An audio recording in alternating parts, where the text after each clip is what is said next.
వసుంధర మీద ఆమె బాగా నలుపు, 60 ఏళ్ల పైనే ఉంటాయి. జుట్టు నెరిసింది. ఆమె భర్త కూడా పెద్దవాడయ్యాడు. వాళ్లకు 3 ఆడపిల్లలు. ఇంకా ఎవరికీ పెళ్ళిళ్ళు కాలేదు. వసుంధర ఆమెను స్పందనకు పరిచయం చేస్తే చిరునవ్వుతో పెదవులు కదిలిస్తూ ఎవరికీ వినబడనంత చిన్నగా ఏదో గొణిగి ఊరుకున్నది. వసుంధర కూడా ఆమెతో ఇంకేమీ మాట్లాడలేదు.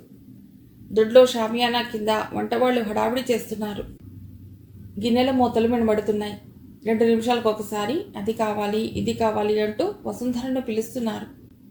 ఒసే శ్యామల, వనజ, డైనింగ్ టేబుల్ మీద ఇడ్డన్లు వడలు ఉన్నాయి. అందరికీ ప్లేట్లలో పెట్టించి మీరు తినండి అంటూ వసుంధర ఆమె పెద్దక్క పిల్లలకు చెప్పి వంట వాళ్ళ దగ్గరికి వెళ్ళింది. వాళ్ళు పిలుస్తుంటే పెద్దక్క ఒకసారి చెల్లెలు వంక చూసి మొహం తిప్పుకున్నది. శ్యామల డైనింగ్ టేబుల్ దగ్గరికి వెళ్ళింది. పిన్ని, సాంబార్ కూడా చేయించావా అన్నది హుషారుగా. మీ ఇష్టాలు ఏమిటో నాకు తెలియదా? చేయించానమ్మా. కప్పులు స్పూన్లు కూడా అక్కడే ఉన్నాయి చూడు. ప్రతాప్ వచ్చాడు. శ్యామల, టిఫిన్లు అందరికీ ఇవ్వటం నీ వంతు, మంచినీళ్ళు ఇవ్వటం నా వంతు. అతడు సఫారీ సూట్ వేసుకున్నాడు. కళ్ళకు పెట్టుకున్న నల్లటి కళ్ళజోడు అతడి మొహానికి మరింత అందాన్ని ఇస్తున్నది. చేతిలో కెమెరా ఉన్నది. అది కూడా నువ్వేం చేయనక్కర్లేదు. మా చెల్లెళ్ళు చూస్తారులే. వెళ్ళి మీ అక్కలను బావలను పలకరించి మర్యాదలు చేయి. అసలు అందరినీ ఆహ్వానించిన బాబాయ్ ఎక్కడా కనబడనే లేదు. ఎక్కడ దాక్కున్నాడు అన్నది పెద్దగా శ్యామల. వస్తున్నాను తల్లి. ఇక్కడ మీ పిన్ని ఏదో ఆర్డర్ వేస్తే చేస్తున్నా. 2 నిమిషాలు. స్పందన అందరినీ గమనిస్తున్నది. శ్యామల చలాకీతనాన్ని చూస్తున్నది. అందరికీ టిఫిన్లు వచ్చినాయి. శ్యామల టిఫిన్ తింటున్నదల్లా ఆగి, మావయ్య ఒకసారి ఇలా రావాలి, నీకో రహస్యం చెప్పాలి అన్నది అటే వస్తున్న ప్రతాప్ని చూస్తూ. ఆగాలి, అర్జెంటా? 10 నిమిషాలు అన్నాడు ఆ హాల్లో ఓ పక్కగా నిల్చుని స్పందన ఫోటో తీస్తూ. నుదురు చిట్లించింది శ్యామల. ఏం లేదులే, నీకు వీలునప్పుడేరా అంటూ వెళ్ళి తల్లి పక్కన కూర్చున్నది. 10 అవుతుండగా ఇంటి పురోహితుడు హరిప్రసాద్ స్కూటర్ మీద వచ్చాడు. చేతిలో పెద్ద సంచి, మెడలో వేలాడుతున్న సెల్లు. వస్తూనే ఏమిటి ఏర్పాట్లు ఏం చేయకుండానే కూర్చున్నారు? కనీసం పీటకు పసుపు రాసి ఫోటో కూడా పెట్టలేదు. నేను 12 గంటలకల్లా మరో చోటకెళ్లాలని చెప్పాను కదా అన్నాడు హడావిడి చేస్తూ. స్పందన వచ్చిన ఆయన వంక వింతగా చూస్తోంది. ఇప్పుడు ఈయనతో పనేమీ వచ్చిందా అన్నట్లు. వీళ్ళు కొన్ని సగం సగం చెప్తున్నారు, కొన్ని అసలు చెప్పటమే లేదు. తనకు అర్థం కావటం లేదు. తన రాకకేనా ఈ హడావుడంతా? లేకపోతే మనసులో ఇంకేదైనా ఉద్దేశం పెట్టుకుని గుంభనంగా కానిచ్చేస్తున్నారా? ఆయన కంఠం వింటూనే వసుంధర, జగన్నాథం వాళ్ళ గదిలోంచి బయటకొచ్చారు. వసుంధర స్పందన దగ్గరికి వచ్చి, ఓసారి లోపలికి రా అమ్మా అంటూ స్పందనను తీసుకుని తన గదిలోకి వెళ్ళింది. వెనగ్గా జగన్నాథం వచ్చాడు. చూడమ్మా, మేము నువ్వు వస్తున్నావనే ఆనందంతో ఈరోజు సత్యనారాయణ వ్రతం చేసుకుందాం అనుకున్నాం. మాతో పాటు పీటల మీద కూర్చోవటానికి నీకేం అభ్యంతరం లేదు కదా అన్నది సంశయంగా స్పందన మొహంలోకి చూస్తూ. నేనెందుకు అడుగుతున్నానంటే, ఇందాక పట్టుచీర కట్టుకోమంటేనే అంత బరువు ఎవరు మోస్తారన్నట్లుగా వద్దన్నావు. ఇప్పుడు పూజకు కూర్చోమంటే కనీసం 2 గంటలన్నా కూర్చోవాలి. ఏమంటావో అని. ఒక్క క్షణం కళ్ళు మూసుకున్నది స్పందన. వ్రతం అంటే నేను కాదు అనకూడదు. అలా అనటం మంచిది కూడా కాదు. కానీ 2 నెలల క్రితమే అమ్మ పోయింది. అటువంటి నేను చేసుకోవచ్చా? అది తప్పు కాదా? అసలు వారు చేసుకోవచ్చా అని అన్నది తండ్రి వంక చూస్తూ. బ్రహ్మగారి ఇక్కడే ఉన్నారు కదా, పిలిచి అడగండి అలా చేసుకోవచ్చో లేదో అన్నది కాస్తంత చిరాగ్గా. జగన్నాథం మొహం కూతురు మాటలు వింటూనే తెల్లగా పాలిపోయింది. పెదవులు సన్నగా వణకటం మొదలెట్టినాయి. శరీరంలోని నరాలన్నీ గుండెను పట్టుకు గుంజుతున్నట్లుగా కదులుతున్నాయి. 2 నెలల క్రితం పోయిన అమ్మ ఇంకా కళ్ళ ముందు మెదులుతూనే ఉంది. నాకు పండగ ఏమిటి, వ్రతాలేమిటి, పూజలేమిటి? మీరు కొత్త చీర కట్టుకోమన్నప్పుడు ఎందుకు వద్దన్నానో మీరు అర్థం చేసుకుని ఉంటారనే అనుకున్నాను. అసలు ఇప్పుడు ఇక్కడికి రావడమే నాకు ఇష్టం లేదు. పదే పదే పెద్దవాళ్ళు మీరు రమ్మంటుంటే కాదనలేక వచ్చాను. బాధపడతారనే ఉద్దేశంతో నేను ఇంతవరకు ఆ విషయం నోరు తెరిచి చెప్పలేదు. చెబుదామన్నా నేను వచ్చేటప్పటికే మీరు బంధుమిత్రులందరినీ ఆహ్వానించి అన్ని ఏర్పాట్లు చేసుకుని ఉంటిరి. నా నోరు చేతులు కట్టేస్తూ స్పందన చుట్టుకున్న తన గదిలోకి వెళ్ళి మంచం మీద పడుకుండిపోయింది. మనస్సంతా కలత చెందగా. జగన్నాథం వెళ్ళి పురోహితుడిని పిలుచుకొచ్చాడు తన గదిలోకి. వసుంధర ఆ గది తలుపు మూసేసింది. జగన్నాథానికి అప్పటిదాకా ఆలోచనే రాలేదు. కూతురు తనింటికి వస్తున్నదని, తన సమస్యలన్నీ తీరి ప్రశాంతత చేకూరుతుందనే ఆనందంలోనే ఉబ్బి తబ్బిబ్బవుతున్నాడు గాని రాజేశ్వరి పోయి ఇంకా సంవత్సరం కాలేదు అనే విషయాన్ని అతడు అంతగా పట్టించుకోలేదు. జగన్నాథం విషయం చెప్పగానే పురోహితుడు మహా చిరాకు పడిపోతూ, పెద్దవారు, మీకు తెలియదటండి ఆ మాత్రం, నేను చెప్పాలా? వేరే నాకు పని ఉండి కూడా మీ మాట తీసివేయలేక వచ్చాను. ఇప్పుడు మీరు కానీ అమ్మాయి కానీ ఎలా చేసుకుంటారు అన్నాడు. సరే సరే, ఒక పని చేద్దాంలేండి. మీరు ఎలాగూ వచ్చారు కాబట్టి పుణ్యాహవచనం విఘ్నేశ్వర పూజ చేసి భోజనం చేసి వెళ్ళండి, మాకు తృప్తిగా ఉంటుంది అన్నాడు జగన్నాథం ఆయన నిర్ణయిస్తూ. వ్రతం అని ఆహ్వానించారు బంధువులని మిత్రులని. అందరూ వస్తున్నారు. అందరి ముందు అభాస అవుతున్నదని బాధపడుతున్నాడు ఆయన. వసుంధరకు ఇబ్బందిగానే ఉన్నది. స్పందనకు గుండె లోతుల్లో నుండి దుఃఖం వెళ్ళుకొస్తోంది. తండ్రి మీద కూడా చికాకు వేస్తోంది. తను తాళిగట్టిన భార్య మరణించిందనే జ్ఞానమే లేదా ఆ పెద్ద మనిషికి? తను చెప్పాలా, నీ భార్య చచ్చి ఇంకా సంవత్సరం కాలేదయ్యా అని. తర్వాత పావుగంటకు జగన్నాథం వసుంధర ఆమె గదిలోకి వచ్చారు. జగన్నాథం ఆమె తల మీద చేయి వేసి, నిజమేనమ్మా, మా ఇంటి మహాలక్ష్మి మాకు దొరికిందనే సంబరంలో ఆ విషయమే కాదు, నేను సర్వం మర్చిపోయాను. మాది తప్పేనమ్మా, కానీ చేసిన తప్పును సర్దిద్దుకునేటందుకు సమయం మించిపోయింది. పిలిచిన వాళ్ళంతా వస్తున్నారు. ఇప్పుడు నువ్వు గతాన్ని తవ్వుకుంటూ ఈ గదిలో కూర్చుంటే నలుగురిలో మాకు చాలా ఇబ్బందిగా ఉంటుంది. లేచి కాస్త నవ్వుతూ తిరుగు. పూజలు వ్రతాలు తర్వాత ఎప్పుడో మంచి రోజు చూసి చేసుకుందాం, వాటికి హడావుడేం లేదు అన్నాడు అనునయంగా. ఆ మాటలు చెబుతూనే ఇక అక్కడ ఉండకుండా బయటకు వచ్చేశారు ఇద్దరు. స్పందన కాస్త కోలుకుని బయటకు వచ్చేటప్పటికి 10 నిమిషాలు పట్టింది. అప్పటికి జగన్నాథం అన్న తమ్ముళ్ళ కుటుంబాలతో సహా వచ్చేశారు. ఆయనకు తెలిసిన మిత్రులు వచ్చారు. పురోహితుడు హాల్లో పూజ మొదలెట్టాడు. వచ్చిన అందరికీ శ్యామల వనజ టిఫిన్లు పెడుతుంటే ప్రతాప్ నవ్వుతూ ఫోటోలు తీస్తున్నాడు. ప్రతాప్ గదిలో నుండి బయటకు వస్తున్న స్పందనను చూస్తూనే పరిగెత్తుతూ వచ్చి, కాస్త ఆగాలి ప్లీజ్, స్మైల్ అంటూ ఆమెకు ఫోటోలు తీశాడు. అప్పుడు వచ్చిన అందరి దృష్టి స్పందన మీదే ఉన్నది. జగన్నాథం పెద్దన్నయ్య ముందుకొచ్చి, నేను మీ పెదనాన్ననమ్మా అంటూ చేయి పట్టుకున్నాడు. ఆయనకు 70 ఏళ్ళు ఉంటాయి. ఆయనే భార్యను పిల్లల్ని పరిచయం చేశాడు. తన ఇంకో తమ్ముణ్ణి, ఈయన మీ చిన్న అన్న అంటూ ఆయన కుటుంబాన్ని పరిచయం చేశాడు. మొత్తానికి మా జగన్నాథం అదృష్టవంతుడు. అనుకోకుండా తన మనసులోని కోరికని ఇట్టే తీర్చేసుకున్నాడు, అందరి నోళ్ళు మూయిస్తూ అన్నాడు. ఆయన ఆ మాటను నవ్వుతూ అన్నా అందులో ఏదో శ్లేషం ఉన్నట్టే గమనించింది స్పందన. ముభావంగా ఉండిపోయింది. అందరూ భోజనాలకు కూర్చునేటప్పటికి 12 దాటి అరగంట అయింది. అదేమిటి, ఇంకా వ్రతం కాలేదు కదా అని ఒకళ్ళిద్దరన్నా వసుంధరే ఏదో సర్ది చెప్పింది. ముందు ఇవాళ వ్రతం అనుకున్నాం, కానీ బ్రహ్మగారేమో ఇవాళ తిథి బాగోలేదన్నారు. సరే అమ్మాయి వచ్చింది కదా అని విఘ్నేశ్వర పూజ చేయించి ఊరుకున్నాం. మరోసారి మంచి రోజు చూసి వ్రతం చేసుకుందాం అనుకుంటున్నాం అన్నది నవ్వుతూ. మళ్ళా మీరంతా మరోసారి మా ఇంటికి విందుకు రావాలి. పెద్దవాళ్లకు డైనింగ్ టేబుల్ మీద ఏర్పాటు చేశారు. మిగతా అందరూ హాల్లో వరుసగా కింద కూర్చున్నారు. స్పందన శ్యామల పక్కపక్కన కూర్చున్నారు. ప్రతాప్కు స్పందన పక్కన కూర్చుని భోజనం చేయాలని ఉంది. కెమెరా పట్టుకుని వాళ్ళ దగ్గరికి వచ్చి, శ్యాము, నువ్వు ఫోటోలు తీయరాదుటే నేను భోజనం చేస్తాను, ఆకలి మండిపోతోంది అన్నాడు. నీకు దండం మావయ్య, ఫోటోలు తీసిన తర్వాత నీ నసుగుడు నేను భరించలేను. అలా ఎందుకు తీసావు, ఇలా ఎందుకు తీయలేదు అంటూ సతాయించేస్తావు. కావాలంటే నువ్వు ఇక్కడ కూర్చో, నేను వడ్డన చేస్తాను అన్నది నవ్వుతూ. నీ వడ్డన అక్కర్లేదులే, అందుకు చాలామంది ఉన్నారు అన్నాడు మొహం ముడుచుకుంటూ. మీరు కూర్చోండి, నేను ఫోటోలు తీస్తాను, నాకు చాలా ఇంట్రెస్ట్ కూడా అన్నది కించిత్ కొంటెగా స్పందన.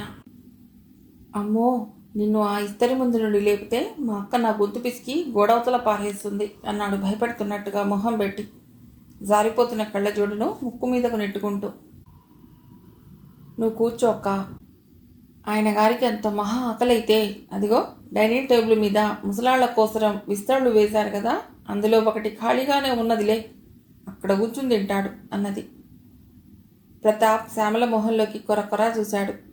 శ్యామల పక్కపక్క నవ్వేసింది. నీ సంగతి నాకు బాగా అర్థమైందిలే కానీ మావయ్య, అక్కడ పిన్ని ఎవరి మీదో కేకలేస్తున్నది, వెళ్ళి చూడు. భోజనాలు అయ్యేటప్పటికీ తర్వాత గంట పట్టింది. చేతులు కడుక్కుంటూనే స్పందనతో పాటు శ్యామల ఆమె గదిలోకి వెళ్ళింది. నవ్వుతూ, వారం రోజులు బట్టి నన్ను పట్టుకుని వేధిస్తున్న ఓ చిక్కు ప్రశ్నకు సమాధానం ఈరోజు దొరికిందక్కా అన్నది. స్పందన కుతూహలంగా ఆ అమ్మాయి వంక చూసింది. ఏమిటది అన్నట్లుగా. చాలా కాలం నుండి నా వెంటపడి తిరుగుతూ నన్ను సతాయిస్తున్న మా మావయ్య ఈ వారం రోజుల్లో నా ఊసే పట్టించుకోలేదంటే కారణం తెలుసుకున్నాను అన్నది మరొకసారి పక్కున నవ్వి. వింతగా చూసింది ఆ అమ్మాయి వంక స్పందన. ఇంత అందంగా ఉండి ఆస్తి ఉన్న మిమ్మల్ని చూసిన తర్వాత ఈ నల్లపిల్ల శ్యామల ఆయన గారి కళ్ళ కానకపోవటం నా అదృష్టం. నాకు మొదటి నుండి మావయ్య అంటే ఇష్టం లేదు. నా ధ్యేయం వేరు, నా ఆలోచనలు వేరు. మధ్యలో మా పిన్ని అమ్మల పోర్లు తప్ప. ఎంఎస్సి పూర్తి చేశానని చెప్పాను కదా, ఛాన్స్ దొరికితే అమెరికా వెళ్ళిపోవాలని. అటువంటప్పుడు బీకామ్ తప్పిన ఈయన గారిని నా మెడకో డోల్లా నేను ఎక్కడ తగిలించుకునేది? అదేమిటి, ఆయన గ్రాడ్యుయేషన్ కూడా పూర్తి చేయలేదా? మీరు గమనించనే లేదా? బీకామ్ చదివానంటాడు కానీ పాస్ అయినానని ఎప్పుడూ అనడు. పక్కపక్క నవ్వుతూ అన్నది శ్యామల. భోజనాలు అయిన తర్వాత వచ్చిన వాళ్ళంతా వెళ్ళిపోయారు. వసుంధర అక్కయ్యలు పిల్లలు మాత్రమే ఉన్నారు. ఆయన అన్నదమ్ములు వెళ్ళిపోయారు. నీ గదిలోకి వెళ్ళి కాస్త విశ్రాంతి తీసుకోమ్మా, పొద్దుననగా లేచావు అన్నది వసుంధర.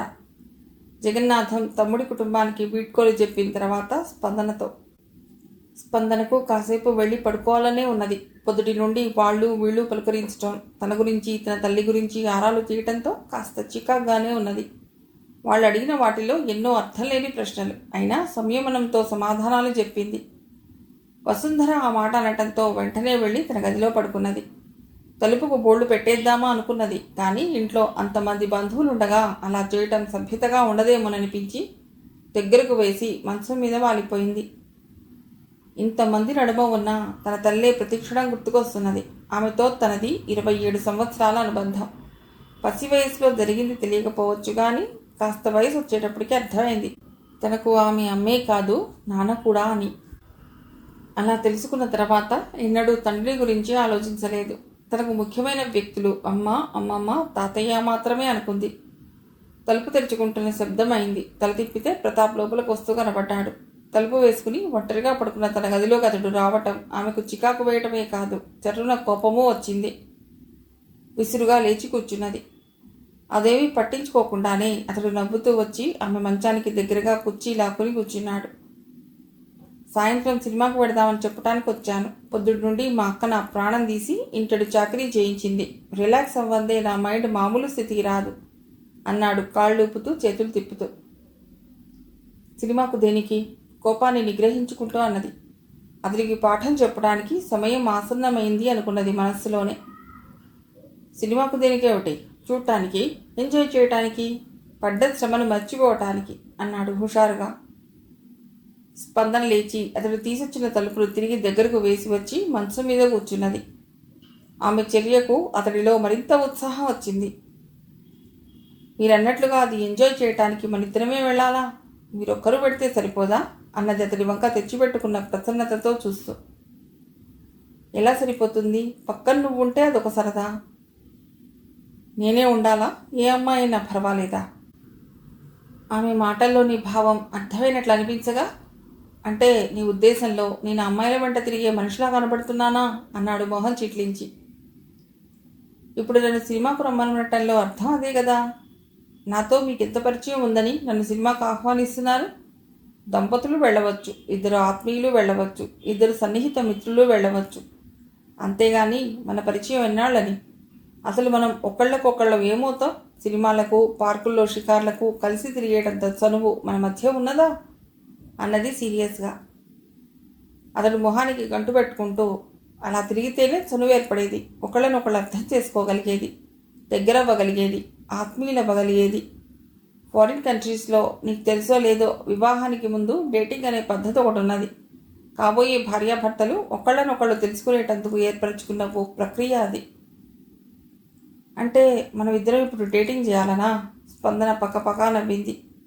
గోదాలోకి దిగనేయకూడదు. దిగిన తర్వాత భయపడవలసిన అవసరమే లేదు.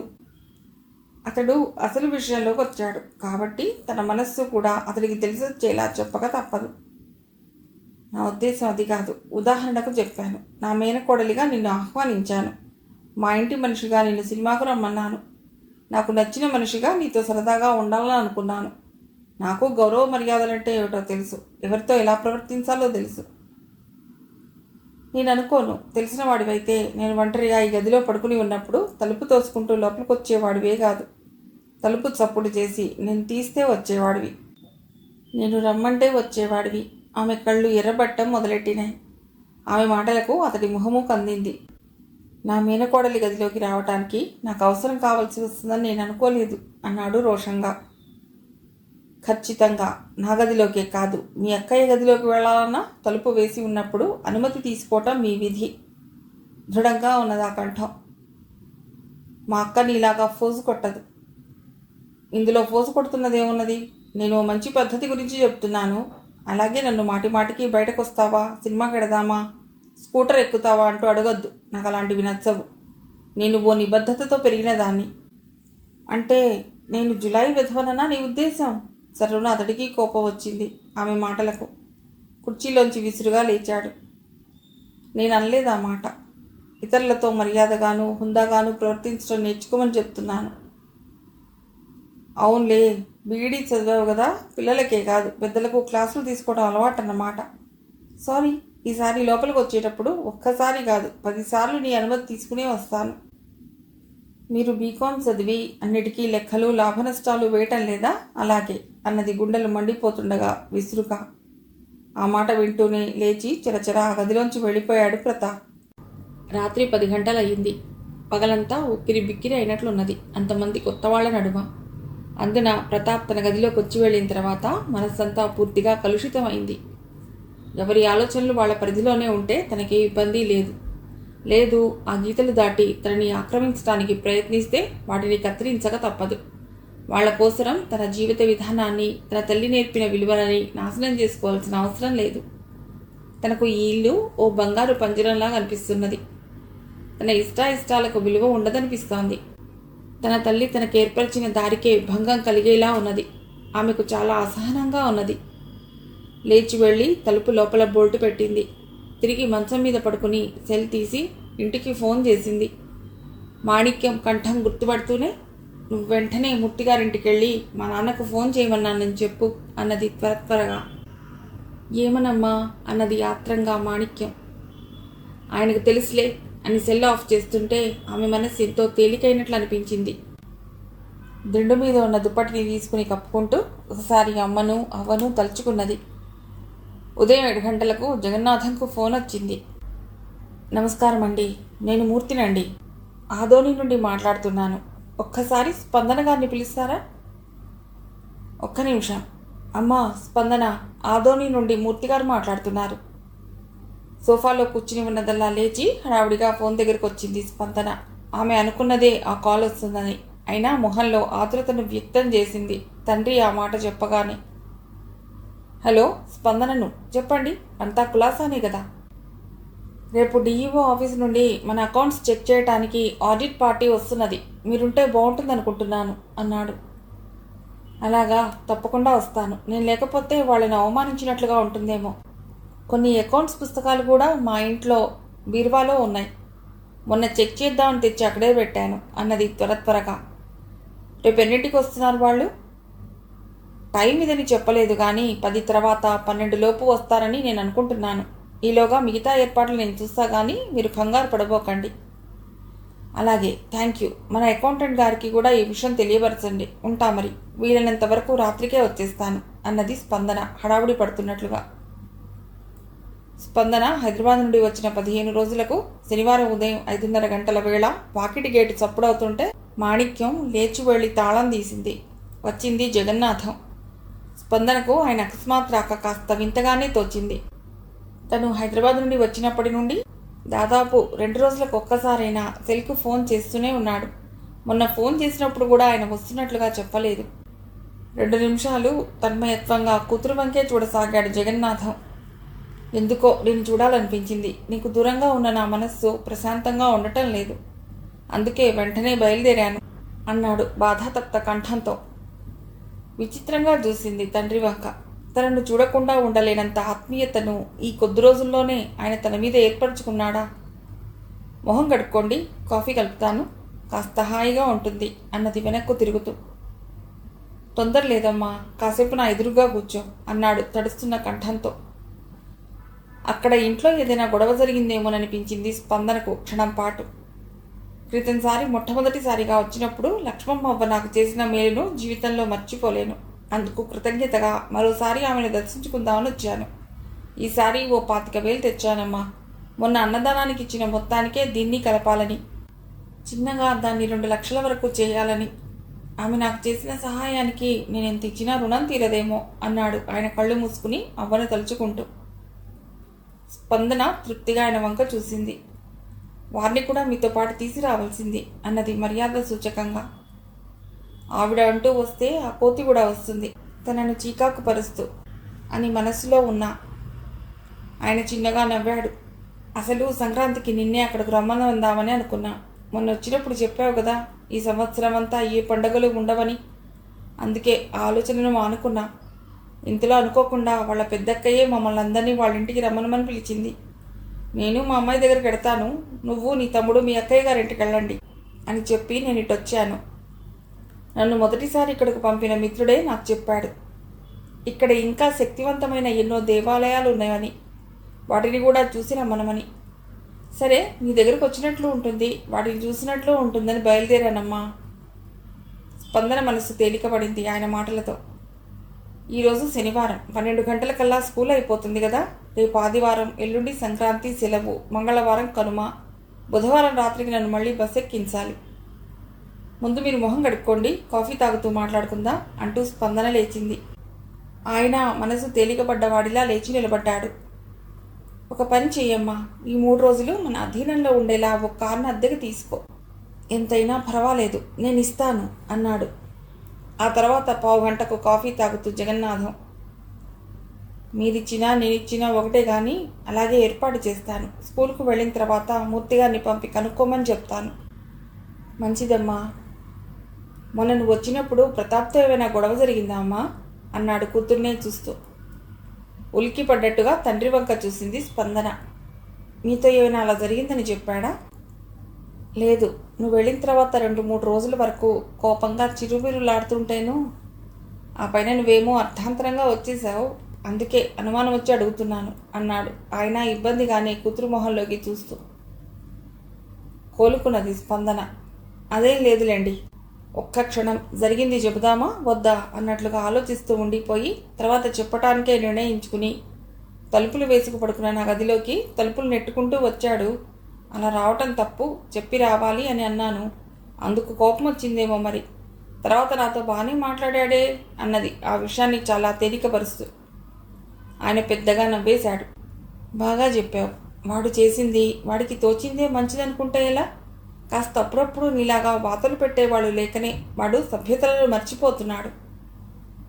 మీ అక్కయ్య గదిలోకైనా ఆమె తలుపులు వేసుకున్నప్పుడు ఆమె అనుమతి లేకుండా వెళ్ళటం తప్పనే చెప్పాను. నువ్వు చెప్పింది అక్షరాలా నిజం. ఏం పర్వాలేదు, నువ్వు దానికోసం బాధపడవలసిన అవసరం లేదు అన్నాడు ఆయన తేలిగ్గా శ్వాస పీల్చుకుంటూ. ఆమె స్నానం చేసి ధ్యానంలో కూర్చున్నా మనస్సును నిలకడగా తన అధీనంలో ఉంచుకోలేకపోయింది. ప్రతాపే కళ్ళ ముందు మెదులుతున్నాడు. అతడి మాటలే చెవుల్లో గింగురుమంటున్నాయి. స్కూల్కి వెడుతూనే మూర్తికి కారు సంగతి చెప్పి మధ్యాహ్నం మంత్రాలయం వెళదాం రండి, అమ్మను కూడా తీసుకురండి, ఎలాగో కారులో వెడుతున్నాం కదా అన్నది. నాన్నగారు వచ్చినప్పుడు మీ ఇద్దరే వెళ్ళటం బాగుంటుంది అన్నాడు మూర్తి. మీకంటే ఆయన నాకెక్కువ కాదు. చటుక్కునాని మరుక్షణంలోనే తను తొందరపడి నోరు జారానా అన్నట్లుగా బిగుసుకుపోయింది. కనురెప్పల ఆర్పటం మర్చిపోయి అతడినే చూస్తూ ఉండిపోయింది. అలా ఎందుకన్నదో కూడా తెలియనంత అయోమయంలో పడిపోయింది. మూర్తి విచిత్రంగా ఆమె మొహంలోకి చూశాడు ఆ మాట వింటూనే. తర్వాత కొద్ది క్షణాల్లోనే మీ క్రికెట్ మ్యాచ్ల విషయంలో ఏదో ప్రోగ్రాం మారిందన్నారు మొన్న, ఏమిటది అన్నది తడబడుతూ మాట మార్చి. మూర్తి ఇబ్బందిగా ఆమె మొహంలోకి చూశాడు. జిల్లా కేంద్రంలో అన్ని స్కూళ్లకు పోటీలు నిర్వహించడం కష్టమని ముఖ్యమైన మండల కేంద్రాలలో ప్రిలిమినరీ నాకౌట్ పద్ధతిని నిర్వహించి ఆఖరుగా ఓ 8 టీంలను కర్నూలులో ఆడమంటారట. వాటిని కూడా 2 బ్యాచ్లుగా చేసి 2 నుండి 2 టీంలు ఫైనల్కు సెమీఫైనల్కు వచ్చేలా చూస్తారు. ఆ తర్వాత మరో శుభవార్త ఏమిటంటే అక్కడికి వచ్చిన 8 టీంలలో నుండి 15 మంది ఆటగాళ్లను ఎన్నుకుని దాన్ని జిల్లా టీంగా నిర్ణయిస్తారు. వాళ్ళు ఇతర జిల్లా టీంలతో ఆడాలి. ఆ 15 మందిలో మన వాళ్ళు కనీసం 3-4 ఉండాలని నా కోరిక. మన స్కూల్ పేరు దాంతో జిల్లా అంతా మారుమోగుతుంది. అతడి మాటలకు ఆమె కళ్ళు ఆనందంతో మెరిసినాయి. బహుశా త్వరలోనే ప్రతి ఆదివారం ఇక్కడ ఒక్క స్కూల్ టీంతో ఆడేలా షెడ్యూల్ రావచ్చు. ఇక్కడ స్కూళ్ళన్నింటినీ జయిస్తేనే మనం జిల్లా కేంద్రంలో కాలుపెట్టగలిగేది. రాత్రి 7:30 అయ్యింది. రథోత్సవం ప్రారంభం కావటానికి ఇంకా అరగంట సమయం ఉన్నది. రాఘవేంద్ర స్వామి మఠంలో ఎటు చూసినా జనమే. శనివారం ఆదివారం ఎప్పుడూ ఎక్కువే ఉంటారు. తను ఇంతకుముందు చాలాసార్లు వచ్చింది. సామాన్యంగా సెలవు రోజుల్లో తను ఏ గుడికి వెళ్ళదు. అంతమంది జనంలో ప్రశాంతత లభించదని, దైవదర్శనం సరిగ్గా జరగదని ఆమె భయం. కానీ తన తండ్రి రావటంతో ఇప్పుడు రాక తప్పలేదు. మూర్తి రానన్నాడు. అతడి తల్లికి ఆయాసంగా ఉండటంతో సాయంత్రం మంత్రాలయం బయలుదేరే ముందు స్పందన వాళ్ళ ఇంటికి వెళ్ళి ఆమెను చూసి వచ్చింది. ఆయాసం అంత ఉధృతంగా లేదు, కానీ కాస్త ఇబ్బంది పడుతూనే ఉన్నదామె. పోనీ మాణిక్యాన్ని ఉంచేదా అని అడిగింది స్పందన. ఎందుకండి, పెందరాళ్లే డాక్టర్ గారి దగ్గరకు వెళ్ళి ఇంజెక్షన్ చేయించుకొస్తాను, తగ్గిపోతుంది, కంగారేం లేదు, మీరు వెళ్ళి రండి అన్నాడు మూర్తి. ఆమె సమస్యకు అతడు బాగా అలవాటు పడి ఉండటంతో. స్పందన తండ్రితో పాటు మాణిక్యాన్ని, కళ్యాణిని కూడా తీసుకుని కారులో 4 గంటలకు మంత్రాలయం బయలుదేరింది. 5:30 కల్లా వచ్చారక్కడికి. తండ్రికి ఇంటి దగ్గరే చెప్పింది తెల్లధోవతి కట్టుకురమ్మనమని. రథోత్సవం అవగానే తిరిగి వచ్చేయాలనేది వాళ్ళ ఆలోచన. బృందావన దర్శనం అయిన తర్వాత తండ్రి కూతుళ్ళిద్దరూ ఓ పక్కగా ఖాళీగా ఉన్న చోట కూర్చున్నారు. క్రచ్ చంకన పెట్టుకుని కళ్యాణి చిన్నగా ఇంకా ప్రదక్షిణలు చేస్తూనే ఉన్నది. మాణిక్యం మా అమ్మాయికి తోడుగా ఉన్నది. నాకు ఇప్పుడు ప్రశాంతంగా ఉన్నదమ్మా. ఎంతో మనస్తాపం కలిగిస్తూ ఇంట్లో చిన్న చిన్న సంఘటనలు జరుగుతున్నాయి. వాటిని మర్చిపోవటానికే వాళ్లను అటు పంపించి నేను నీ దగ్గరికి వచ్చాను. తండ్రి మొహంలోకి కన్నార్పకుండా చూస్తూ ఉండిపోయింది. అవి తన మూలకంగా జరగటం లేదు కదా అనే అనుమానం మనస్సును పీకుతున్నా. ఏ విషయంలో? కొద్దిసేపు తర్వాత నోరు తెరిచి అడిగింది. మామూలే, కొత్త విషయం ఏమీ లేదు, ఎప్పుడూ జరుగుతున్న రామాయణమే. అదే, ఏ విషయంలోనని రెట్టించింది. వసుంధర పెద్దక్కయ్య ఒకరోజు వచ్చి చెల్లెలతో గొడవ పడింది. దేనికిట? ఆమెకు శ్యామలను ప్రతాప్కిచ్చి పెళ్లి చేయాలనేది కోరిక. మొన్నటి దాకా సుముఖంగా ఉన్న ప్రతాప్ ఇప్పుడు అందుకు అంగీకరించడం లేదు. కారణం? శ్యామల మాటల ద్వారా తనకు కొంత తెలిసినా తెలియనట్లే అన్నది. ఆ వివాదానికి తను మూలబిందువు అవుతున్నానేమో అనే భయం మరింతగా బలపడుతున్నది. వాడికి దాన్ని చేసుకోవటం ఇష్టం లేదు అన్నాడు డొంక తిరుగుడుగా. అతడు స్పందనను చూసినప్పటి నుండి అలా మారాడని ఆమెకి చెప్పడానికి సంకాడు. స్పందన తడపటాయింపుగా కొద్దిసేపు ఆగింది. తర్వాత ఇలాంటి విషయాల్లో నాంచుడు పనికిరాదన్నట్లుగా, అసలు శ్యామలకు అతడిని చేసుకోవటం ఇష్టమేనా? ఎవరైనా ఎప్పుడైనా అడిగారా అమ్మాయిని అన్నది. జగన్నాథానికి ఏం మాట్లాడాలో తెలియలేదు. మారుతున్న లోకం తీరును ఆయన వంట పట్టించుకున్నట్లు లేదు. శ్యామలకు మీ బావమర్దిని చేసుకోవటం ఇష్టం లేదు అన్నది సూటిగా. శ్యామల ఎంసీఏ చేసింది. ఆ అమ్మాయికి ఎన్నో ఆలోచనలు ఉన్నాయి పైకి వెళ్ళేటందుకు. మీ బావమరిదేమో బీకాం తప్పి కూర్చున్నాడు. ఉద్యోగం సద్యోగం లేదు. జగన్నాథం బిగుసుకుపోయాడు కూతురు మాటలు వింటూనే. సరే, అది పోనీయండి.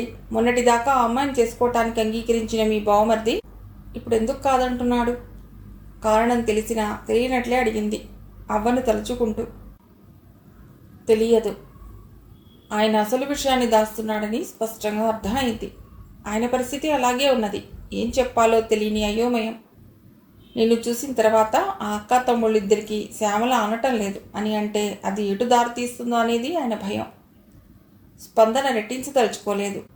ఆయన నోటి ద్వారానే ఇప్పటికైనా ఆ విషయాన్ని బయటపెట్టించాలన్నట్లుగా మౌనంగా ఉండిపోయింది. కళ్యాణి, మాణిక్యం వాళ్ళ దగ్గరికి వచ్చారు ప్రదక్షిణలు పూర్తవటంతో. పదండి, రథోత్సవం మొదలయ్యేలా ఉంది. ముందు ఏనుగు మీద స్వామివారిని ఊరేగిస్తారు. తర్వాత చెక్క రథం మీద, వెండి రథం మీద, ఆఖరుకు బంగారు రథం మీద. కనుల పండుగగా ఉంటుంది. వచ్చే సంవత్సరం మనము చేయిద్దాం అన్నది. వాళ్ళు మఠంలో నుండి బయటకు వచ్చేటప్పటికి 9 గంటలయ్యింది. మర్నాడు ఉదయం తెల్లవారక ముందే లక్ష్మమ్మ అవ్వ గుడికెళ్ళింది తండ్రిని తీసుకుని. అప్పుడే ఆయన 25,000 అక్కడ ఇచ్చేటందుకు తీసుకొచ్చాడు. వెళ్ళగానే అవ్వను దర్శించుకుని మెట్లు దిగి కిందకు వెళ్ళి సమాధి ఎదురుగా కూర్చున్నారు. స్పందన తన్మయంగా అవ్వ విగ్రహాన్నే చూస్తున్నది. అరగంట వరకు ఇద్దరూ మాట్లాడలేదు. ఇక వెళదామా అండి అన్నది తృప్తిగా ధ్యానం చేసుకుని లేవబోతూ. కూర్చోమ్మా, నీ నుండి ఏది దాచాలన్నా కష్టంగానే ఉన్నది. నాకు చికాకు కలిగిస్తున్న మరో విషయము ఇక్కడే చెప్తాను. లక్ష్మమ్మ తల్లి ఈ సమస్యల నుండి నన్ను బయటకు లాగుతుందనే ఆశతో. ఆయన మొహంలోకి ఏం చెప్తాడా అన్నట్లుగా చూస్తూ ఉండిపోయింది స్పందన. నువ్వు హడావుడిగా అక్కడి నుండి వచ్చేసిన 2 రోజులకు అన్నయ్య వచ్చి చాలా నిష్ఠురంగా మాట్లాడాడు. దేనికిట? ఆయనకు 3 మగపిల్లలే కదా, ఎవరూ ఇంకా స్థిరమైన ఉద్యోగాల్లో కుదురుకోలేదు. ఆర్థికంగా వాళ్ళంతగా నిలదొక్కున్న వాళ్ళు కాదు. అందుకే వాళ్ళ పిల్లలలో నాకు ఇష్టం వచ్చిన ఒకడిని దత్తత తీసుకోమని ఆయన చాలా రోజుల బట్టి అడుగుతున్నాడు.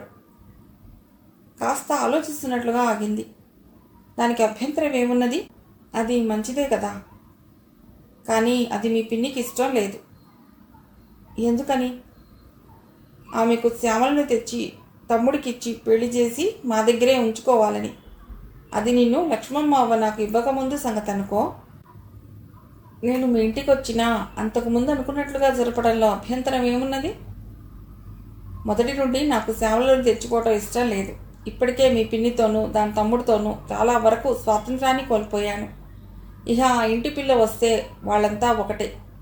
నాకు ఇంట్లో నా స్థాయి ఇంకా దిగజారుతుందని నా భయం. నాకైతే మా అన్నయ్య కొడుకుని తెచ్చుకోవాలని మనసులో ఉండేది, కానీ ఇప్పుడు ఇక అవసరం లేదు. ఎలా అంటారలా అని? నా స్వంత కూతురు నాకుండగా మరొకరిని దత్తు తీసుకోవాల్సిన అవసరం ఏమున్నది అన్నాడు ఆయన దృఢంగా. నేను వచ్చినంత మాత్రాన మీకు ఒరిగేదేమిటి? నాకు పెళ్లి చేస్తారు, అత్తవారింటికి పంపుతారు. అప్పుడు నేను మళ్ళా మీకు పరాయిదాన్నే అవుతాను కదా. మీ అన్నయ్య గారి అబ్బాయిని దత్తత తీసుకుంటే మీకు అన్ని విధాలా చేదోడు వాదోడుగా ఉంటాడు అన్నది స్పష్టంగా స్పందన. నా సొంత కూతురు నాకుండగా ఇంకా వాళ్ళంతా నాకెందుకమ్మా? వాళ్ళ ఆలోచనలన్నీ మా డబ్బు చుట్టూ తిరిగేవే కానీ మా మీద ఆత్మీయతతో కాదు. రేపు మేము మంచాన పడితే సేవ చేసేటందుకు కాదు అన్నాడు ఆయన నిర్లిప్తంగా. తన భార్య ఇప్పటి ఉద్దేశాన్ని చెబుదామా అని నోటిదాకా వచ్చింది, కానీ ప్రతాప్ను వివాహం చేసుకోవటం స్పందనకు ఇష్టమో లేదో తెలియదు. కూతురు మనసు తెలుసుకోకుండా తను బయటపడటం ఆయనకి ఇష్టం లేదు. అసలు ఆయన అంతగా మనస్తాపం చెందటానికి కారణం వేరే ఉన్నది. తన అన్నయ్య 2 రోజుల క్రితం మరోసారి వచ్చి అన్న మాటలే ఆయన్ను పూర్తిగా కలచివేసినాయి. నువ్వు నీ కూతురు దొరికిందని సంతోషపడుతున్నావు, కానీ ఆ అమ్మాయి నిజంగా నీ కూతురు అవునో కాదో నీకు తెలుసా? విత్రపోయాడు తను ఆయన ప్రశ్నకు. ఆ ఇంట్లో చనిపోయిన రాజేశ్వరి ఫోటో చూసే నేను స్పందనను నా కూతురుగా నిర్ధారించుకున్నాను. రాజేశ్వరి తన తల్లి అనే స్పందనే చెప్తున్నది. అసలు ఆ అమ్మాయి వెంట నేను వాళ్ళ ఇంటికి వెళ్ళటానికి కారణం నన్ను ఏదో తెలియని బలీయమైన శక్తి లాగటమే నిగ్రహించుకుంటూ అన్నాడు తను. ఆయన పక్కున నవ్వాడు. రాజేశ్వరి నిన్ను ఎందుకు కాదని విడిపోయిందో నీకు పూర్తిగా తెలియదు. నువ్వు డబ్బు తేమన్నావని, కాపురానికి రాలేదని నువ్వు అనుకుంటున్నావు. ఆ అమ్మాయి తల్లిదండ్రులకు ఒక్కతే కూతురు. తర్వాత ఎలాగైనా ఆ డబ్బంతా నీకొచ్చేదా? ఆ కారణంతో ఆమె భర్తకు దూరమై సంసార జీవితాన్ని నాశనం చేసుకుంటుందని నేను అనుకోను. దానికి మరేదో బలమైన కారణం ఉండి ఉండవచ్చు. ఏముంటుందలా? నువ్వంటే అయిష్టత ఉండి ఉండవచ్చు, మరొకరంటే ఇష్టత ఉండవచ్చు. ఆయన కళ్ళు మూసుకుని ఆలోచిస్తున్నట్లుగా అన్నాడు. ఆయనలో మాట్లాడుతుంటే చాలా బాధ వేసింది తనకు. గిలగిలలాడాడు. కోపం వచ్చింది. తను స్పందన బారసాలకు వెళ్ళాడు. రాజేశ్వరి తనకు దూరం అవ్వటానికి తన తప్పిదమే కానీ ఆమె తప్పు లేదు. సరే, స్పందన నీ కూతురే అంటున్నావు. ఆ అమ్మాయి చెప్పింది కాబట్టి నువ్వు నమ్ముతున్నావు. దేవుడి మీద భారం వేసి అందరం నమ్ముదాం. మరి నువ్వు చెప్పిన ఆ కుంటి అమ్మాయి సంగతి ఏమిటి? నీ భార్యను ఆ అమ్మాయి అమ్మ అని పిలిచేది కదా. నీ స్వంత కూతురు అనుకుంటున్న స్పందనను అక్క అని పిలుస్తున్నది. నువ్వు ఆ కుంటి పిల్లకు తండ్రివి కాకపోవచ్చు, కానీ ఆమె తల్లి కాకూడదనేమున్నది? ఆయన మాటలు నెత్తిన పడుతున్న పిడుగుల్లాగానే ఉన్నాయి. అన్నయ్య మాటలు వింటుంటే గుండెలు బరువెక్కిపోయినాయి. భరించలేకపోయాడు. విసురుగా లేచాడు. అన్నయ్య, నువ్వు పెద్దవాడివి. నువ్వెన్ని అన్నా నేనేమీ అనను, కానీ నా నమ్మకాలు నాకున్నవి. ఆ అనుమానాలతో స్పందనను నా కూతురు కాదనుకుని నేను మరొకరిని దత్తు తీసుకుంటానని, మరో పిల్లవాడిని నా దరి చేర్చుకుంటానని నువ్వెప్పుడూ అనుకోబోకు. నేను నా పిల్లవాడిని నువ్వు పెంచుకోవటం లేదనే కోపంతో అనటం లేదురా. నా అనుమానాలు చెప్పాను. ఆ అమ్మాయిని దగ్గరకు తీసే ముందు ఆ అమ్మాయి మాటలను గుడ్డిగా నమ్మకుండా అన్ని ఆరాలు తీసి నిజానిజాలు తెలుసుకోమంటున్నాను. అనామకులు, అనర్హుల చేతుల్లో నా తమ్ముడు కీలుబొమ్మ అవ్వకూడదనే నా తాపత్రయం. ఆయన తన మనస్సును పూర్తిగా కలుషితం చేసి వెళ్ళిపోయాడు. తర్వాత తనకు నిద్రే కరువైంది. తన మనస్సు ఎంత బలహీనపడిందో అప్పుడే అర్థమైంది. ఇక ఒక్క క్షణం స్పందనను చూడకుండా ఉండలేక వెంటనే బయలుదేరాడు. డబ్బు ఎంత పాపిష్టిది! దానికోసరం నీ నా అనే కాదు, ఎవరైనా ఎవరి మీదైనా ఎన్నైనా అభాండాలు వేస్తారు, ఎంతటికైనా తెగిస్తారు. ఆయన తనకు స్వంత అన్నయ్యే అవ్వవచ్చు, కానీ చాలా జుగుప్సాకరంగా మాట్లాడి తన మనస్సుకు తూట్లు పొడిచాడు. తను క్షమించలేడు. ఇక వాళ్లను తన దగ్గరకు రానియలేడు. తెల్లవారుతూనే కసాపురం బయలుదేరారు నలుగురు. 9 అక్కడికి వెళ్ళారు. అంతెత్తు నెట్టికంటి ఆంజనేయ స్వామిని కన్నార్పకుండా చూస్తూ ఉండిపోయింది స్పందన. అంతకుముందు 2-3 సార్లు తల్లితో కలిసి వచ్చింది. చాలా పెద్ద దేవాలయం. దేవాలయ ఆవరణంతా కోతులతో నిండి భక్తులు ఇచ్చిన అరటిపళ్లను, కొబ్బరి చిప్పలను తింటున్నవి. ఆ గుడిని ఎన్నో దశాబ్దాల క్రితం కృష్ణదేవరాయల కాలంలో వ్యాసరాయలు కట్టించారు. గుడి వెనుక పక్కగా ఓ గదిలో గాజు పెట్టెలో ఉంచిన రాతిని చూశారు. అది నీళ్లలో తేలుతున్నది. అలాంటి రాళ్లతోటే సుగ్రీవసేన రాములవారు సీతమ్మ వారిని తీసుకురావటానికి లంకకు వెళ్లేటందుకు గాను సముద్రం మీద వారధి నిర్మించిందిట. జగన్నాథం సర్వం మర్చిపోయి ఆ దేవాలయాన్నే చూస్తున్నాడు. బయటకు రాబోతూ, మళ్ళా ఇటు పక్కకు వస్తానో రానో, ఇంకోసారి స్వామివారిని దర్శించుకు వస్తానమ్మా అన్నాడు. పదండి, నేను వస్తాను అంటూ స్పందన ఆయన అనుసరించింది. బయటకు వచ్చేటప్పటికి 11 గంటలయ్యింది. దగ్గరలోనే ఉన్న గుంతకల్లుకు వెళ్ళి వెంకటేశ్వర స్వామిని దర్శించుకుని హోటల్లో భోజనాలు చేసి పత్తికొండ వచ్చేటప్పటికి 4 గంటలయ్యింది. 5ంటికి కానీ అక్కడ దేవాలయాలు తెరవరు. గుడికి వెనక భాగంలో పార్కులో అటు ఇటు తిరుగుతూ కాలక్షేపం చేశారు. అక్కడ జీవకళతో ఉన్న బొమ్మల్ని చూస్తూ కాఫీ తాగుతుండగా, జగన్నాథం కూతుర్ని, నేను హైదరాబాద్లో అంతమంది నా వాళ్ల మధ్య ఉన్న ప్రశాంతంగా గడపలేకపోతున్నాను. నువ్వు ఆదోనిలో నీ వాళ్ళంటూ ఒక్కరూ లేని ప్రదేశంలో ఒంటరిగా ఎలా ఉండగలుగుతున్నావమ్మా అని అడిగాడు కూతురి మొహంలోకి ఆప్యాయంగా చూస్తూ.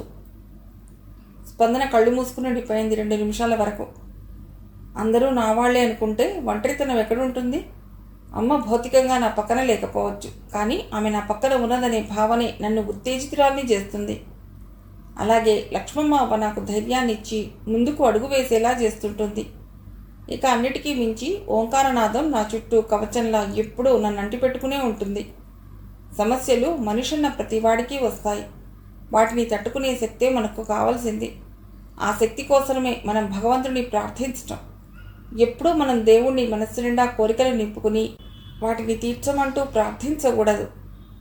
ఆయనకు మనం విన్నవించుకోవాల్సింది మన మనసుకు ప్రశాంతత చేకూర్చమనే, ఎటువంటి ఆటుపోట్లనైనా అధిగమించే శక్తిని ప్రసాదించమనే. అప్పుడు మనకు దేనికి దిగులు లేదు. కూతురు వంకే తన్మయంగా చూస్తూ ఉండిపోయాడు జగన్నాథం. దేవాలయాలు తెరిచిన తర్వాత దర్శనం చేసుకుని ఇంటికి వచ్చేటప్పటికి 8 గంటలయ్యింది.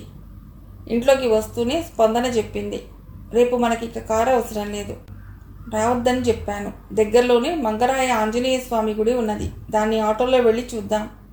రణమండల ఆంజనేయ స్వామి గుడి కూడా ప్రసిద్ధి చెందిందే, కానీ అది కొండ మీద 500 పైగా మెట్లెక్కాలి. మీరు ఎక్కలేరు. మర్నాడు రాత్రి ఆయన అనుకున్నట్లుగానే హైదరాబాద్కు హైటెక్ బస్ ఎక్కించింది స్పందన.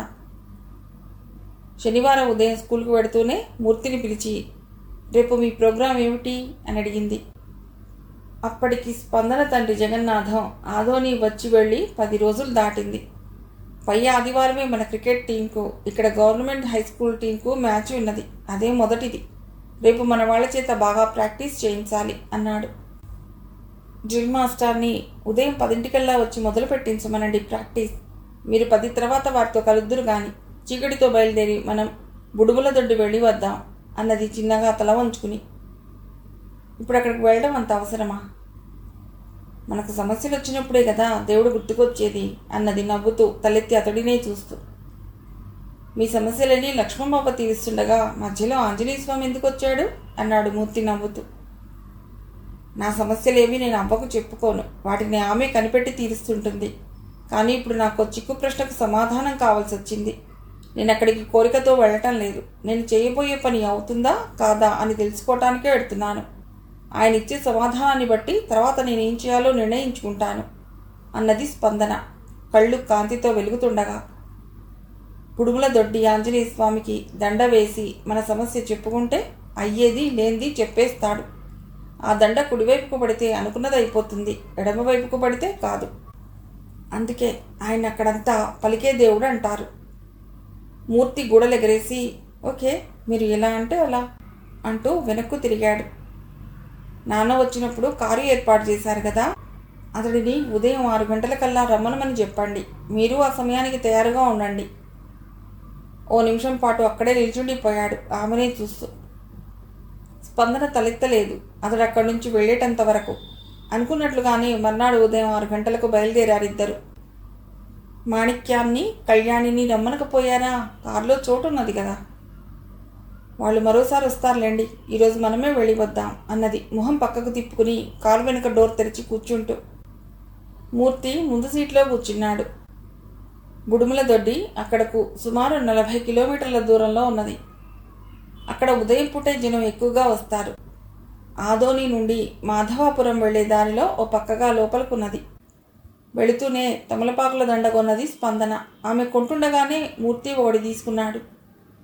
మీ కోరికేమిటి అన్నది నవ్వుతూ. నాకు కోరికలేం లేవు, భవిష్యత్ ఏమిటో తెలుసుకోవాలని. స్పందన పక్కపక్క నవ్వింది. ఆమె ఎప్పుడూ అలా నవ్వదు. ఈరోజు చాలా ఆనందంగా ఉన్నదన్నమాట. ఎందుకు నవ్వుతున్నారు అన్నాడు ఆసక్తిగా ఆమెనే చూస్తూ. మీరు స్వామివారిని అడగబోయే ప్రశ్న ఏమిటో నాకు తెలిసిపోయింది. ఏమిటి అన్నాడు ఉత్సుకతతో. మన క్రికెట్ టీం ఫైనల్ దాకా చేరి అందులోనూ గెలుస్తుందా లేదా అనేది మీ సమస్య. మూర్తి చాలా తేలిగ్గా నవ్వేశాడు. ప్రస్తుతం నా టెన్షన్ అదే. దానికి ఆంజనేయ స్వామి అక్కర్లేదు, నేనైనా చెప్తాను. మూర్తిగారి ఆధ్వర్యంలో ఎవరికీ ఓటమి ఉండదు. అతడు ఆత్మీయంగా చూశాడు ఆమె వంక. మీ నమ్మకానికి నా కృతజ్ఞతలు. ఇద్దరు లోపలికి వెళ్లారు. గర్భగుడి దగ్గర ఓ 5-6 దండలు పట్టుకుని వరుసగా నిల్చుని ఉన్నారు. ముందు ప్రదక్షిణాలు చేసి దర్శనానికి వెడదాం అన్నది ధ్వజస్తంభం పక్కనే నిలబడిన స్పందన. ఇద్దరు 3 సార్లు ప్రదక్షిణలు చేసి గుళ్ళోకి వెళ్లారు. అప్పుడు ఇంకా అక్కడ ఇద్దరున్నారు. వాళ్ళు వెళ్ళిపోయిందాకా ఆగి ముందు మూర్తినే ఇవ్వమన్నది దండను పూజారికి. ఇద్దరూ ఎదురెదురుగ్గా నిల్చుని ఉన్నారు. ఆంజనేయ స్వామికి ఎవ్వరూ అభిముఖంగా నిల్చోకూడదుట. ఆయన ఎప్పుడూ రాములవారినే చూస్తుంటారు. ఎదురుగ్గా నిల్చున్నామా అంటే మనం వాళ్ళిద్దరి నడుమ అడ్డంగా నిల్చున్నట్లే. ఆయన తీసుకుని దాన్ని స్వామివారికి వేస్తుండగా 2 చేతులు జోడించి నమస్కరించాడు మూర్తి. దండ కుడివైపుకే పడింది. సంతోషంతో మూర్తి ముఖం విశాలమైంది. మెరుస్తున్న కళ్ళతోనే అభినందనలు చెప్పింది మూర్తికి స్పందన. మీరివ్వండి అన్నాడు ఆనందంగా మూర్తి. మీ సమస్యకు సానుకూలమైన స్పందనే వస్తుంది. స్పందన మాట్లాడలేదు. కళ్ళు తెరిచి స్వామివారిని చూస్తున్నది. పూజారి చెయ్యి చాచాడు. ఆమె చెయ్యెత్తి దండ ఇస్తుంటే వేళ్ళు వణకసాగినాయి. గుండె దడదడలాడుతోంది. శరీరము కంపించసాగింది. కళ్ళు తెరుచుకుని స్వామిని తలుచుకుంటూ తన చుట్టూ ఓంకారనాదాన్ని దడిగా కట్టుకోసాగింది. శరీరంలోని ప్రకంపనలకే ఒళ్ళు జలధరిస్తున్నదా అనిపించింది ఆమెకు. పూజారి వెనక్కి తిరిగి విగ్రహం దగ్గరికి వెళ్ళి స్పందన వంక ఒకసారి చూసి దండను స్వామివారికి వేశారు. ఆమెకు ఆయన స్వామికి దండ వేస్తుంటే ప్రపంచమంతా శబ్దరహితమైందా అన్నంత నిశ్శబ్దం ఏర్పడింది. బిగుసుకుపోయి దాన్నే చూడసాగింది. కొద్ది క్షణాల వరకు ఆ దండ ఎటూ పడలేదు. ఆమెలో మరింత ఉత్కంఠ కలిగిస్తూ ఎవరో భక్తులు గుడి ముందున్న గంటను పెద్దగా మోగించసాగారు. ఉలిక్కిపడి స్పందన చైతన్యంలోకొచ్చింది. ఆంజనేయ స్వామికి వేసిన దండ కుడివైపుకే పడింది. ఆమె ఆహ్లాదంతో ఉప్పొంగిపోయింది. చటుక్కున్న స్వామికి నమస్కరించి ముందుగా మూర్తి మొహంలోకి చూసింది. ఆయన స్పందన ఆనందాన్ని చూస్తూ ఉత్సాహంతో స్పందించాడు. అభినందనలు అన్నాడు. ఒకసారి కనురెప్పలార్పి తలవాల్చి కృతజ్ఞతలు చెప్పింది. ముందు స్వామికి, తర్వాత మూర్తికి. తీర్థం తీసుకుని షటారి పెట్టించుకుని బయటకొస్తుంటే పక్కన ప్రసాదం పెడుతున్నారు, తీసుకుని వెళ్ళండి అన్నాడు పూజారి. ఇద్దరూ బయటకు వచ్చేశారు. ఇప్పుడు నేను 9 సార్లు స్వామికి ప్రదక్షిణలు చేయాలనుకుంటున్నాను. మీ కోరిక నెరవేరుతున్నందుక? నాది కోరిక కాదని ముందే చెప్పాను. నేను 4 రోడ్ల కూడలిలో దారి తెలియక నిల్చుని ఉన్నాను. ఆయన నన్ను ఏ దారిలో వెళ్ళమంటారో అడగటానికే వచ్చింది అన్నది మెరుస్తున్న కళ్ళతో. చూపించాడా? మీరు చూశారు కదా. ప్రదక్షిణాలు మొదలెడుతూ నాతో పాటు మీరు చేస్తే నేను సంతోషిస్తాను అన్నది అతడినే చూస్తూ. తప్పకుండా, నా కోరిక నెరవేరింది కదా, నేను కృతజ్ఞతలు చెప్పుకుంటాను. ఇద్దరు గుడి చుట్టూ తిరుగుతున్నారు. ఒకసారి అయింది, 2 సార్లు అయ్యింది, 3 సార్లు అయ్యింది, 4 సార్లు అయ్యింది. స్పందన శరీరం అంతా చెమట పడుతోంది. కాళ్ళు తడబడుతున్నాయి. ఆమె అలాగే నడుస్తున్నది. 2 చేతులు జోడించి ఓం అంటూనే ఉన్నది. చాలా లోగొంతుకతో ప్రారంభించిన స్మరణ క్షణక్షణానికి ఉచ్చస్వరంలోకి వెళ్ళిపోతున్నది. 6వసారి వచ్చేటప్పటికి ఆమె తనని తానే మర్చిపోయింది. అసంకల్పితంగానే అడుగులు వేస్తోంది. ఓంకారనాదపు శబ్ద తరంగాలు ఆ ఆవరణంతా చుట్టుముడుతున్నాయా అన్నంతగా ఆమె నోటి నుండి వెలువడుతున్నాయి. మూర్తి విచిత్రంగా ఆమెనే చూస్తున్నాడు. ఆమె ఎందుకు అలా అయిపోతున్నదో అతడికి అర్థం కావటం లేదు. కంగారు పడుతున్నాడు. ఆమె బాహ్య స్మృతిని కోల్పోతున్నట్లే ఉన్నది. వాళ్ళు 7వసారి ప్రదక్షిణం చేస్తున్నారు. స్పందన తన స్థితిని గుర్తించేలా లేదనిపించగా మూర్తే ప్రదక్షిణాలను లెక్కిస్తున్నాడు. 8వసారి తిరుగుతున్నారు. ఓ ఆ ఆవరణంతా ఆమె కంఠం వినబడుతున్నది. ఆమె ఊగిపోతున్నది. ఎవరో పరిగెత్తుకుంటూ వచ్చి గ్లాస్తో మంచిళ్ళు అందించారు మూర్తికి.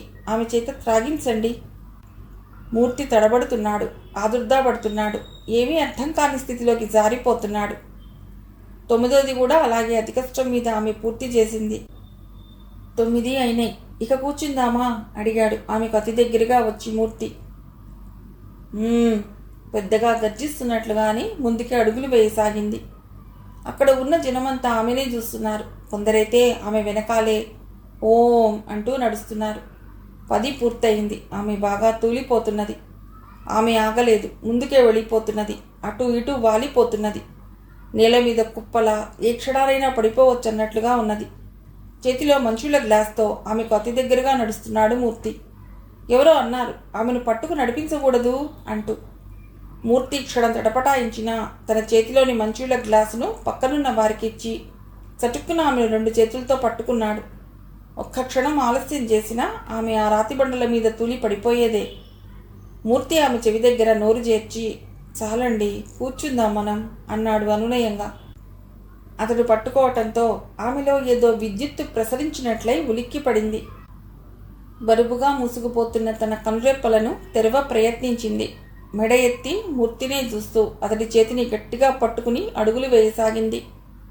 ఆమె శరీరమంతా స్వేదంతో తడిసి ముద్దయింది. స్మృతినే పూర్తిగా కోల్పోయిన ఆమె బాహ్య ప్రపంచంలోనికి చిన్నగా రాసాగింది. 11వ ప్రదక్షిణం పూర్తయ్యేటప్పటికీ ఆమె పూర్తిగా కోలుకున్నది. ఆమె నోటి నుండి పెద్దగా వెలువడుతున్న ఓంకారనాదం ఎవరికీ వినబడనంత చిన్నదై మనస్సులోనే గింగిరాలు తిరుగుతున్నది.